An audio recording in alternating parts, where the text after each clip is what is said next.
नमस्कार बंधू आणि भगिनींनो, मी स्वतः तुमचा येणाऱ्या निवडणुकीमधील आम आदमी पार्टीकडून झाडू या चिन्हावर लढणारा तुमचा 3 नंबर वार्ड मधील उमेदवार आहे।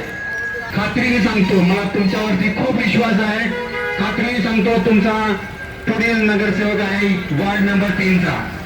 एवढी खात्री का देतोय तर याचं कारण म्हणजे जो त्रास तुम्हाला या आतापर्यंत सत्ताधाऱ्यांनी दिलेला आहे, मग इथे वाढलेले गुन्हेगारी असू द्यात किंवा बऱ्याच लोकांना आपल्याला इथं महानगरपालिकेतनं बाहेर न पडता आपली मागणी एवढीच होती की आपण नवीन गाव आहोत, आपल्याला एकदम एवढा टॅक्स नको, टप्प्याटप्प्याने टॅक्स वाढवा अशी आपली मागणी होती। परंतु या सत्ताधाऱ्यांनी या मागणीचा गैरफायदा घेऊन काय केलं तर आपल्याला एक वेगळा तुकडा काढला आणि आपल्याला आपल्या महानगरपालिकेपासून वेगळा केला। यासाठी मध्ये हेतू फक्त एकच होता की हा भाग वेगळा झाला की याच्यावर आपल्याला सत्ता गाजवता येईल, सत्ता काबीज करता येईल आणि मग आपण म्हणू तसं तिथं काम करता येईल। हा एकमेव हेतूने आपल्याला वेगळं करण्यात आलेला आहे।